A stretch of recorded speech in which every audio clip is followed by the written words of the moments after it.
Please mute yourself, Sukhmandeep Singh.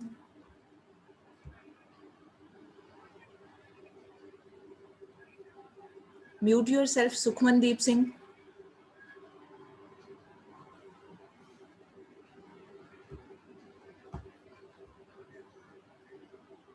Sukhmandeep Singh, I am going to remove you if you don't keep yourself mute.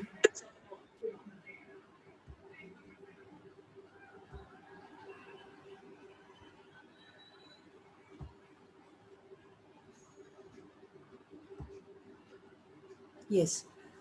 चलिए बेटे, तो yesterday we have just started this our first chapter, that is microeconomics and central problems of an economy. ठीक है, तो in that what did we do?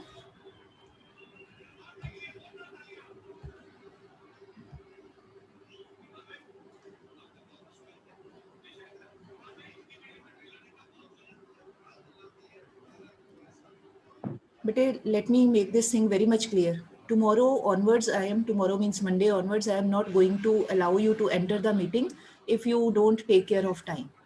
जैसे ही I start speaking, तो few students they just enter the meeting room. तो जो बोलना होता है वो लिंक ही नहीं बन पाता है. So I will not allow the entry. Anyhow, coming to the main point. So microeconomics and central problems. So in this we have just defined the topic, defined the subject economics. That means that subject, yeah, that economics is that branch of science in which we study the scarce resources and their utilization by human beings in diverse uses, alternative uses, different uses. Then we have discussed कि जो economics है that can be studied in two parts. One part is called microeconomics, one is called macroeconomics. Now what is the meaning of these two? Microeconomics, I will tell in this briefly because yesterday we spent a whole period on this. So microeconomics means that economics which deals with the study of behavior of individual units of the economy, ठीक है, which deals with smaller units of the economy. अब वो smaller units कौन से होते हैं? Individual units. Now what is meant by individual units? Individual economic units. Individual economic units का मतलब individual consumer, individual producer, individual factory, individual office, individual firm, individual seller, कोई भी एक आदमी. ठीक है. नाउ अब आपके मन पे क्वेश्चन आ रहा होगा, various terms have come. Consumer कौन होता है? That person who consumes the things, who buys the things for his satisfaction of wants. आप या मैं बाजार जाके if we buy anything तो किस लिए बाय करते हैं? क्योंकि उससे हमारी ज़रूरत पूरी हो रही है. तो we are consumers. On the other side we are individual consumer. अकेले ही मार्केट गए तो अकेले जाके अपना सामान ले लिया. ठीक है. अगर फैमिली के साथ भी जाते हैं तो यहाँ पर हमारा फैमिली भी एक यूनिट है, अलग अलग नहीं है, उसको एक ही यूनिट मानेंगे. ठीक. On the other side who is the producer? That person who produces various goods, who manufactures various goods. जो बनाता है वो प्रोड्यूसर, जो जाके परचेज करके कंज्यूम करता है दैट पर्सन इज कंज्यूमर. ऐसे ही इंडिविजुअल सेलर मतलब that person who sells the things in the market. जैसे शॉपकीपर है वो सेलर ही है ना, वो बेच रहा है सामान को, तो वो इंडिविजुअल है, अपनी दुकान पे अकेला बैठा हुआ है, he is the individual seller. ऐसे ही इंडिविजुअल कोई फर्म है, कोई ऑफिस है, किसी ने अपनी कंपनी बनाई है, तो whatever they are doing they are individual firm. तो मीनिंग इज कि भी at an individual level whatever we are doing that is the subject matter of micro economics. ठीक है. On the other side whatever we do as an economy as a whole, as an economy as a whole, जैसे when we say Indian economy, तो Indian economy में there is not a single person, कोई एक आदमी नहीं है Indian economy में. Indian economy में different sectors are there, different people are there and all are interdependent on each other. जैसे आपके हाथ में बुक है, लैपटॉप है, फोन है, पेन है, पेंसिल है, आप सोच के देखो, have you yourself produced these things? बताइए. You can shake your head और यू कैन अनम्यूट योरसेल्फ. क्या आपने खुद बनाया ये सारा सामान? नहीं ना, हमने नहीं बनाया. मैं भी ये सारा कुछ यूज कर रही हूँ, I am also using, but we have not made any of these things. ठीक. तो इसका मतलब we are using the things which have been produced by other people in our country. उन्होंने बनाया था तो हमने उसको यूज कर रहे हैं. दैट मीन हमारे कंट्री के हो सकते हैं या किसी और देश के लोगों ने भी बनाया हो सकता है, कोई भी हो सकता है, बट कहने का मतलब we are depending upon other people. They produced, We went to market, we bought these things, purchased these things and we are using. तो there is interdependence, है ना इंटरडिपेंडेंस, हम उनके ऊपर डिपेंड हो रहे हैं, चाहे हम पैसे खर्च करके ला रहे हैं, बट उसका मतलब ये नहीं है कि हमने ये सारा कुछ पर्सनली फिजिकली हमने बनाया था, this is not the thing. तो मतलब है कि मैक्रो इकोनॉमिक्स में we study this thing that all people, all factors they depend on each other, they are mutually interdependent। Mutually का मतलब होता है कि वो एक दूसरे के बिना काम नहीं चल सकता है। ऐसे ही जो चीज़ें हम बना रहे हैं या जो बनाते हैं, तो they may be used by some other people. जो हम लोग काम करते हैं उसका फ़ायदा कोई दूसरे लोग उठा रहे होंगे, ऐसे ही दूसरों के बनाए सामान का फ़ायदा हम लोग उठा रहे हैं। तो मतलब है कि we all people are in the economy, we are interdependent, we can not live without the services of other people. ये नहीं कह सकते कि मैं अकेला ही बहुत हूँ, मैं सब कुछ आप ही कर रहा हूँ, सब चीज़ें मैंने ही बनाई, ये पॉसिबल ही नहीं है। तो क्यों पॉसिबल नहीं है, इस करके हमें दूसरों पे डिपेंड होना पड़ता है। तो when we have to depend, that means we need to study the all other factors also, all other people also. तो वो जो इंटरडिपेंडेंस हम स्टडी करते हैं उसको कह देते हैं economy as a whole. We सारी इकोनॉमी सब इकट्ठे, उसको ये कह दिया जाता है। तो when we study economy as a whole, that becomes the subject matter of macroeconomics। ठीक है, इंडिविजुअल यूनिट्स की स्टडी वो कहलाती है माइक्रो इकोनॉमिक्स, सबकी इकट्ठी study that is known as macro economics. ठीक है, उसके बाद फिर हमने डिफरेंसेस कर लिए थे कि जो माइक्रो इकोनॉमिक्स है उसमें हम मेनली पढ़ते हैं, उसका मेन ऑब्जेक्टिव होता है वो आगे हम ये सारा साल 11th क्लास में we will be studying microeconomics कि कैसे how can we allocate our resources, how can we distribute our resources among different uses. जबकि on the other side macro economics में हम क्या स्टडी करते हैं, we study the problem of full employment and study the problem of expansion of productive capacity, कि कैसे हम क्या काम करें कि सब लोगों को एम्प्लॉयमेंट मिले, सब रिसोर्सेज प्रॉपरली यूटिलाइज्ड हो, how can we increase, how can we expand our production level. अगर एक फैक्ट्री में 10 चीज़ें बन रही हैं तो हम अगर 10 की बजाय बढ़ा के 20 चीज़ें करना चाहते हैं तो उसके लिए we need to make use of more machinery, more labour, more raw material, more electricity, power, सब कुछ ज़्यादा चाहिए तो ही ज़्यादा बनेगा। तो इसका मतलब अगर हम ये सोच रहे हैं कि we want to produce more, means we want to expand our production, तो for that we need to expand our productive capacity also. तो प्रोडक्टिव कैपेसिटी मतलब हमें अपनी फैक्ट्री बड़ी करनी पड़ेगी, हमें ज़्यादा मशीनें लगानी पड़ेंगी, ज़्यादा रॉ मटेरियल यूज़ करना पड़ेगा, that is called expansion of productive capacity.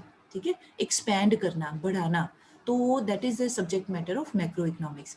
फिर जो अपना होता है ये माइक्रो इकोनॉमिक्स, उसमें हम लोग क्या करते हैं, we study only partial equilibrium.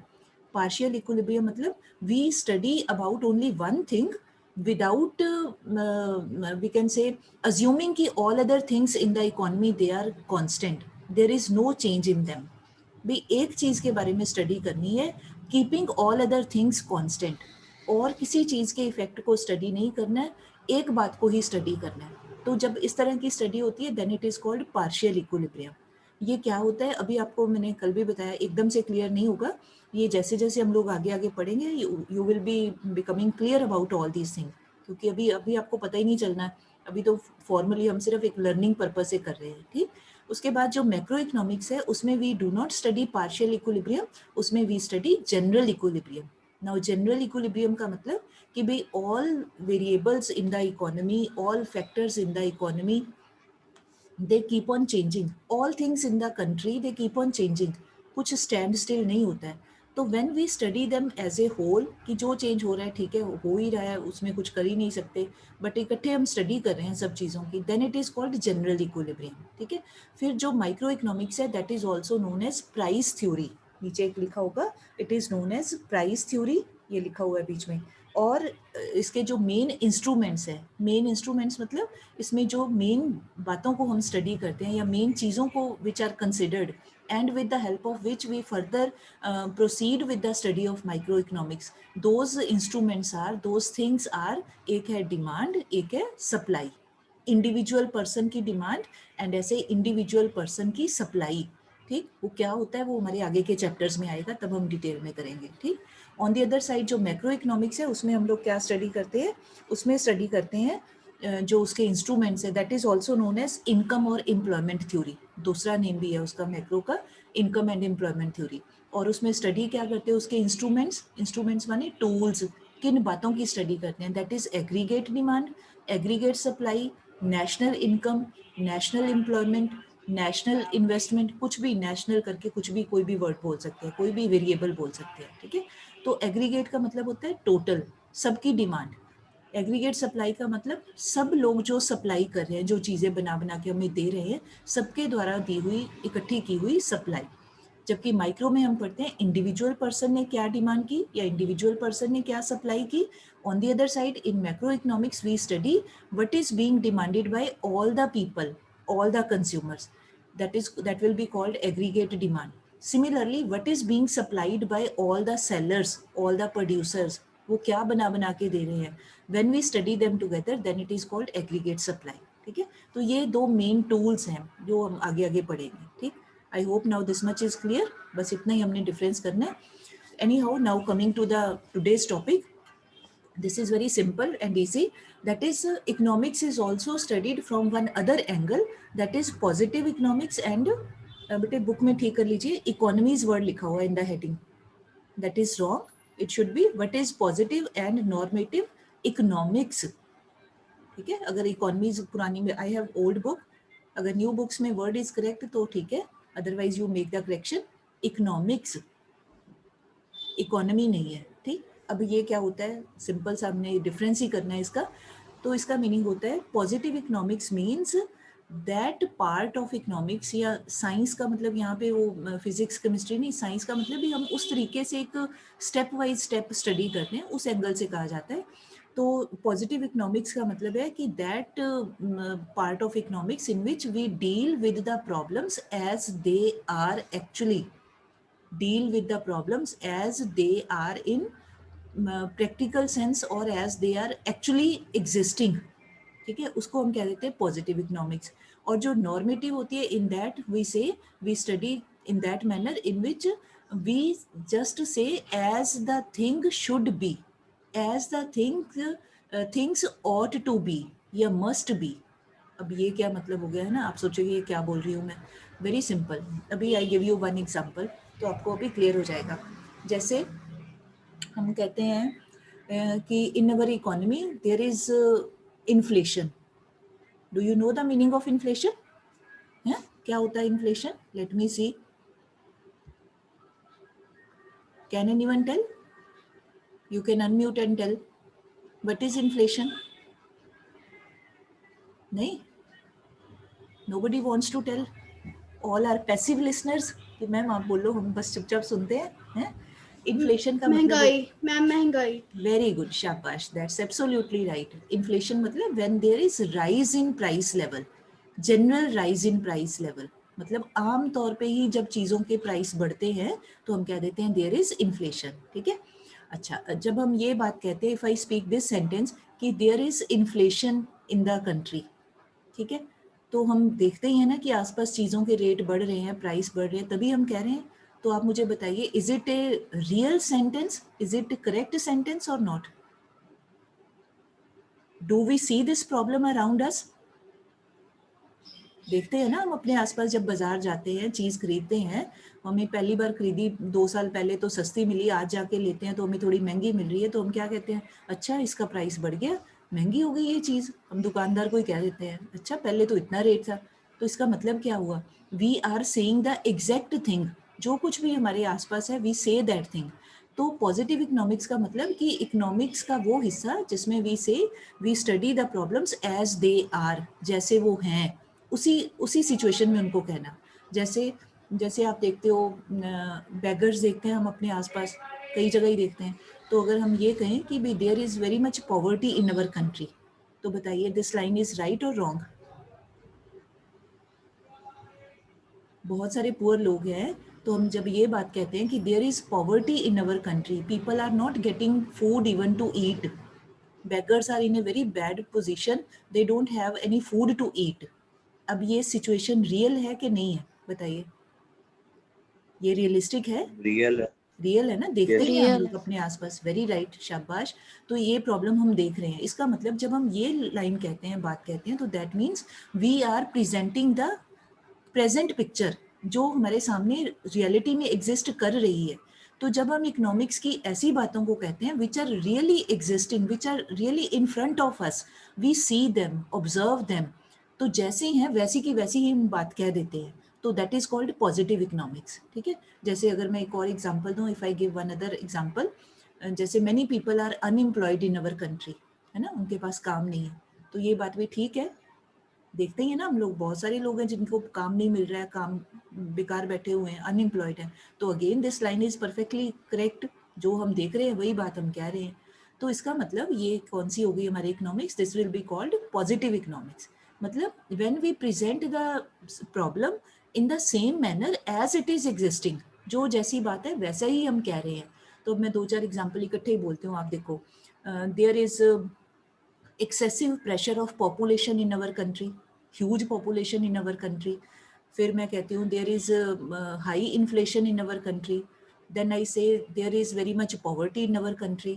There are many people in our country who are unemployed. There are many people who are not getting work. कोई भी बात कह दो, है ना। ड्यू टू, जैसे एक और देखो latest example, due to this corona epidemic, many laborers, they have gone to their native places. Punjab से, महाराष्ट्र से, गुजरात से, वो बहुत सारे लोग अपने अपने बिहार या यूपी में चले गए जहाँ से काम करने के लिए आए थे। तो all these are realistic things.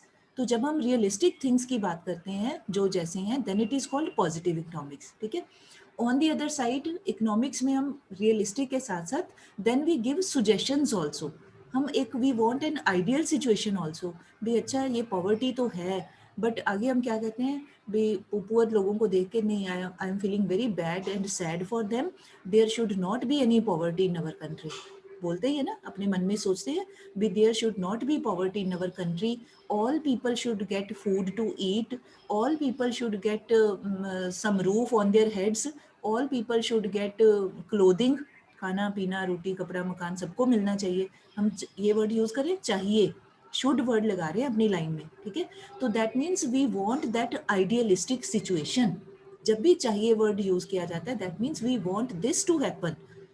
अब आप इंग्लिश में आपने पढ़ा है, शुड वर्ड भी लगा सकते हैं, ऑट भी लगा सकते हैं।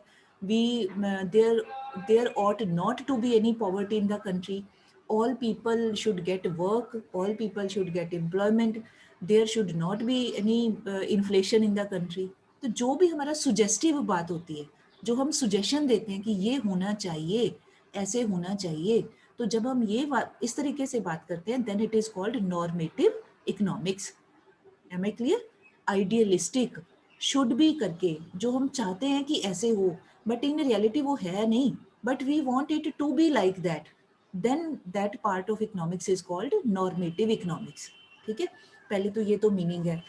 तो उसके बाद now you can see book में दिया हुआ डिफरेंस नीचे, तो आप चाहे वहीं से लर्न कर सकते हो। तो फर्स्ट लाइन तो अभी वही है जो मैंने एक्सप्लेन किया।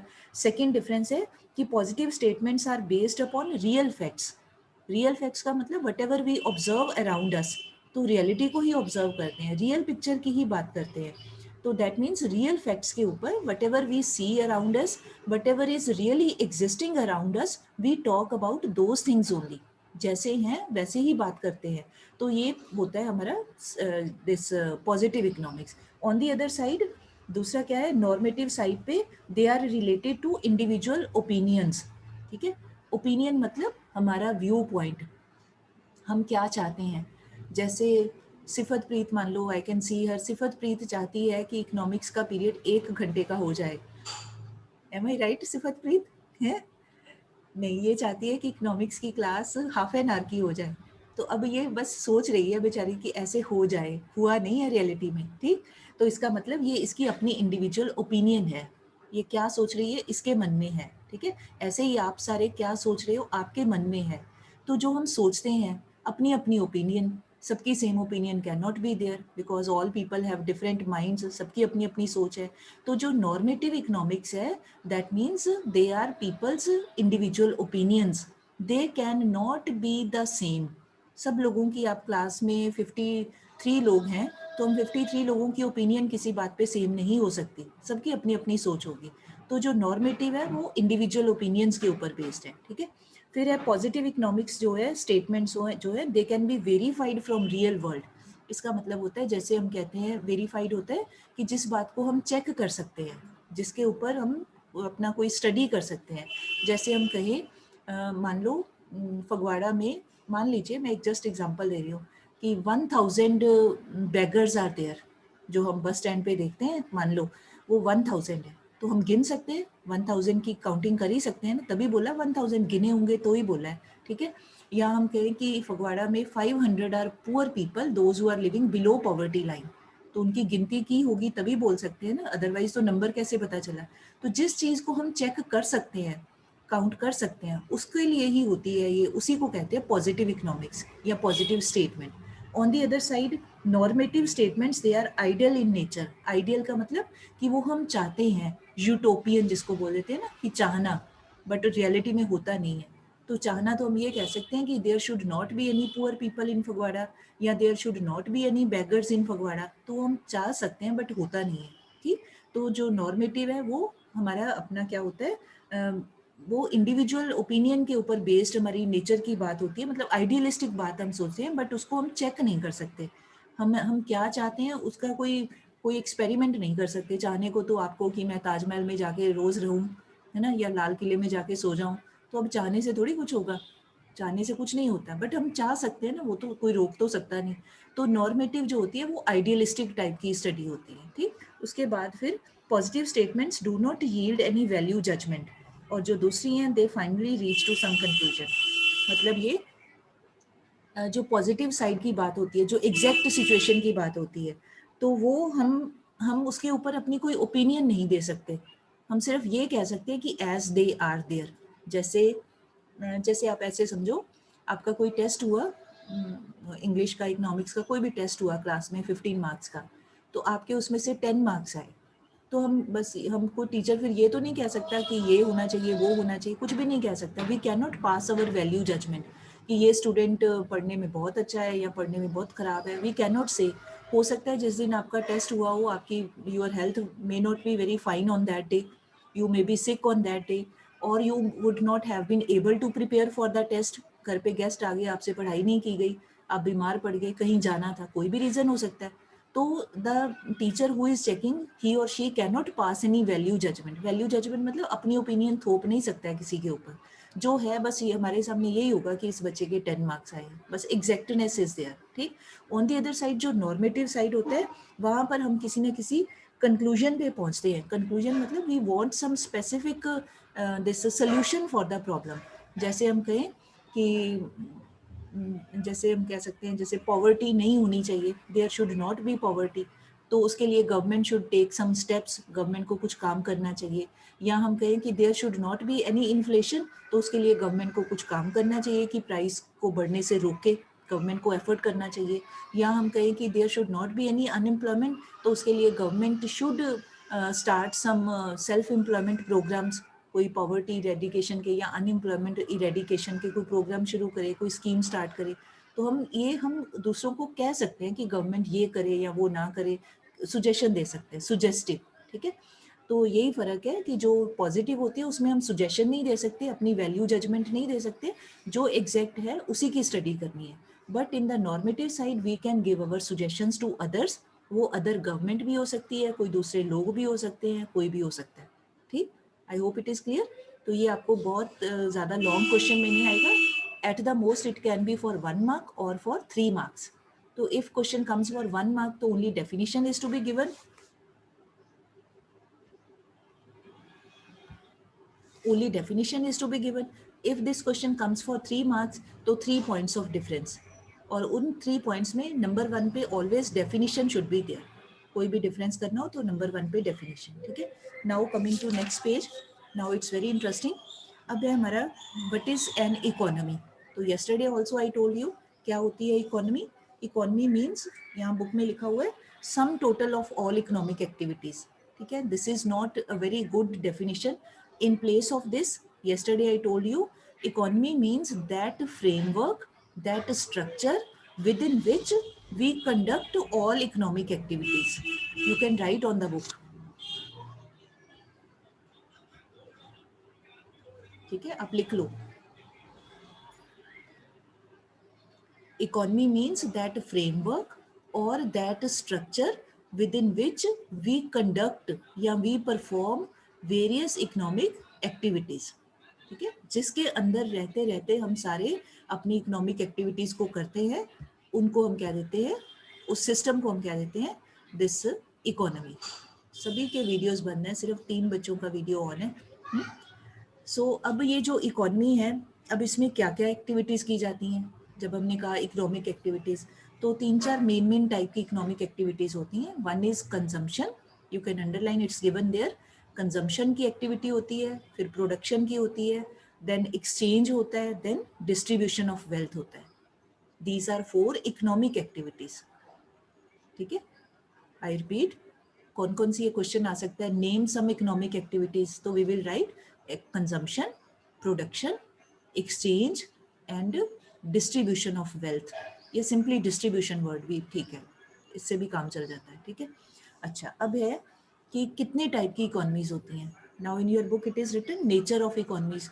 तो along with that you can write 3 types of economies. Nature का मतलब टाइप्स बतानी है हमने, टाइप्स. तो 3 टाइप्स की इकोनॉमीज कौन सी होती हैं. एक होता है मार्केट इकोनॉमी, एक होता है प्लान्ड इकोनॉमी, एक होता है mixed economy. That is given there in the book. ठीक है, now we need to understand the meaning कि क्या होती हैं ये मार्केट इकोनॉमी. मार्केट इकोनॉमी का ही अदर नेम है कैपिटलिस्टिक इकोनॉमी. ठीक है, कैपिटल बीच में दिया हुआ है, अब आप समझ लो बस. मार्केट इकोनॉमी और कैपिटलिस्टिक इकोनॉमी, और उसी को कह देते हैं फ्री मार्केट इकोनॉमी. मार्केट के आगे we can write free also, free market economy. अब ये क्या होती है, today we will be able to cover this only, time भी थोड़ा ही रह गया तो मैं ये समझाती हूँ आपको. तो ये होती है फ्री मार्केट इकोनॉमी होती है. If you remember in last classes you have read about private sector, public sector.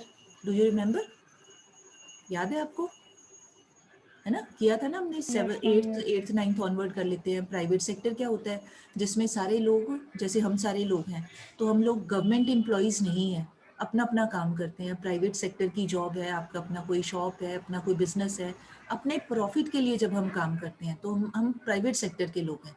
On the other side दूसरा होता है गवर्नमेंट सेक्टर, या the same is called public sector.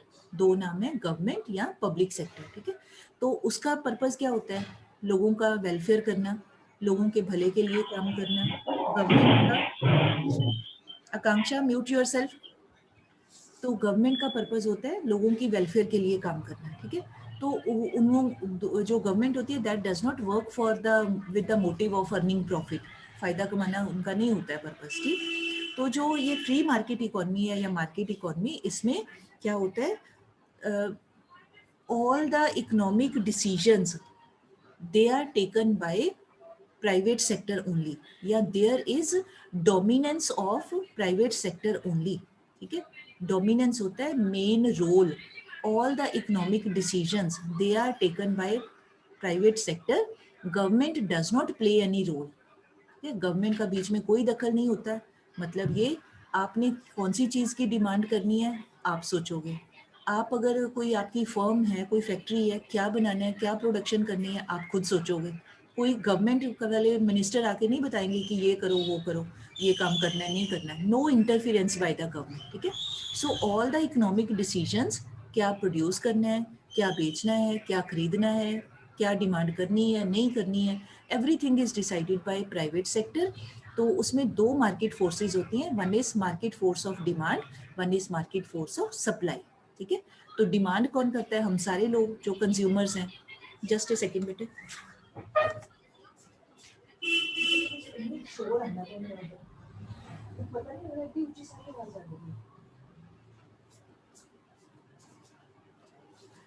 तो डिमांड का मतलब होता है मार्केट डिमांड, मतलब हम सारे लोग जो डिफरेंट चीज़ों की डिमांड करते हैं मार्केट में जाके.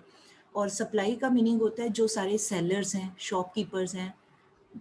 आप जाते हो मार्केट में तो कोई उस सामान को बेच भी तो रहा है ना, अपने आप तो नहीं जाके चोरी चोरी उठा के ले आते, कोई बेच रहा है आदमी उसको. तो वो उसको हम चाहे शॉपकीपर कह दें, चाहे हम उसको फर्म कह दें, चाहे हम उसको सेलर कह दें, सप्लायर कह दें, कुछ भी वर्ड यूज़ कर सकते हैं.